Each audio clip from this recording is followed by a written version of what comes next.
ప్రతి ఉదయం దేవుని వాగ్దానం అనే కార్యక్రమానికి ప్రేమతో మిమ్మల్ని ఆహ్వానిస్తుంటున్నాను. ఈ ఉదయకాల సమయంలో దేవుడు మన కొరకు ఏర్పాటు చేసినటువంటి వాక్య భాగము మొదటి కీర్తన 6వ వచనాన్ని ధ్యానించుకుందాం. మొదటి కీర్తన 6వ వచనాన్ని ధ్యానించుకుందాం.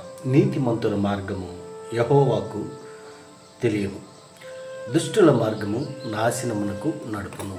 క్రీస్తునందు ప్రియమైన దేవుని బిడ్డలారా, ఈ ఉదయకాల సమయంలో పరిశుద్ధాత్మ దేవుడు మనకిస్తున్నటువంటి వాగ్దానము, నీతిమంతుల మార్గము యెహోవాకు తెలియను, దుష్టుల మార్గము నాశనమునకు నడుపును. ఈ యొక్క వాగ్దానాన్ని దేవుడు మనకును మన కుటుంబాలకును ఆశీర్వాదకరంగాను దీవెనకరంగాను మార్చినగాక.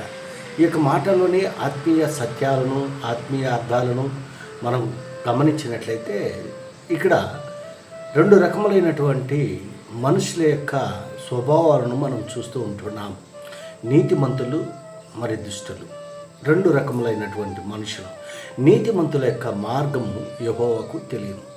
ఎవరైతే నీతివంతంగా జీవిస్తూ ఉంటున్నారో, మరి న్యాయంగా నడుచుకుంటున్నారో, ఆయన ఆజ్ఞలను ధ్యానిస్తూ ఆయన మరి చిత్తానుసారంగా జీవిస్తారో అటువంటి వారి మార్గము యెహోవాకు తెలియదు.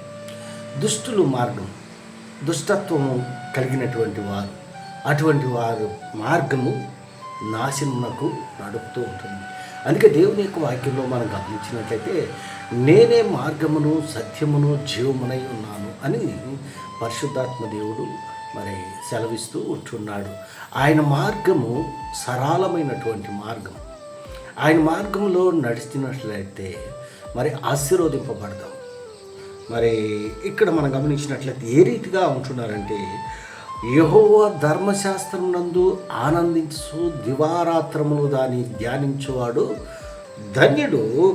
అతడు మరి నీటి కాలంలో ఎవరైనా నాటబడినదై ఆకువాడక తన కాలమందు ఫలమిచ్చు చెట్టు వలె ఉంటారంట. నీతిమంతులుకి ఉండేటువంటి లక్షణము ఈ యొక్క మాటల్లో మనం చూస్తూ ఉంటున్నాం.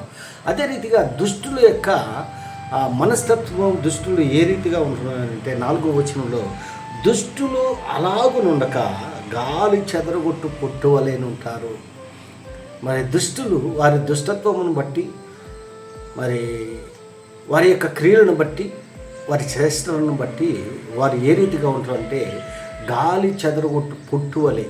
మరి అది వ్యర్థమైనటువంటి జీవితంగా మనం చూస్తూ ఉంటున్నాం. ఎవరు నీతిమంతులు అని అనగా, ఆయన ఆజ్ఞలను పాటిస్తూ, ఆయన కట్టడలను అనుసరిస్తూ, ఆయన చిత్తానుసారముగా మరి జీవించేటువంటి వారు మరి నీతిమంతులుగా ఎంచబడతారు. దేవుని యొక్క చిత్తము ఏమై ఉంటున్నది మన జీవితాల్లో.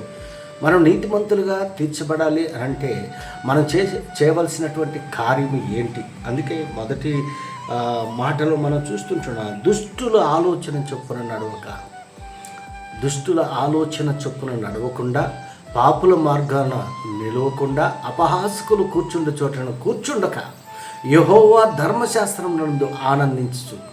దేవుడిచ్చినటువంటి ధర్మశాస్త్ర ప్రకారము మనం జీవిస్తూ ఆనందిస్తూ ఉన్నటువంటి వారు మరి యెహోవా ధర్మశాస్త్రం ఆనందించు దివారాత్రము దాన్ని ధ్యానించువాడు నీటి కాలువల ఎవరైనా నాటబడినదై ఆకువాడక తన కాలమందు ఫలమిచ్చు చెట్టు వలె ఉంటారు. అంటే ఫలభరితంగా ఉండేదానికి ఆస్కారంగా ఉంటుంది. క్రీస్తునందు ప్రియమైన దేవుని బిడ్డలారా, మరి దేవుని యొక్క ఆజ్ఞల ప్రకారము, దేవుని యొక్క కట్టడల ప్రకారము మనం జీవించినప్పుడు మనం ఫలించేటువంటి వారిగా మనం ఉంటాము. మరి దుష్టులు ఏ రీతిగా ఉంటున్నారంటే గాలి చెదరగొట్టు పొట్టు వలె ఉంటారు. దేవుని మార్గాల్లో నడవకుండా, దేవుని యొక్క చిత్తానుసారముగా జీవించకుండా, వారి ఇష్టానుసారంగా వారు జీవిస్తూ ఉన్నప్పుడు వారి జీవితము ఏ రీతిగా ఉంటుందంటే గాలి చెదరగొట్టు పొట్టు వలె ఉంటారు.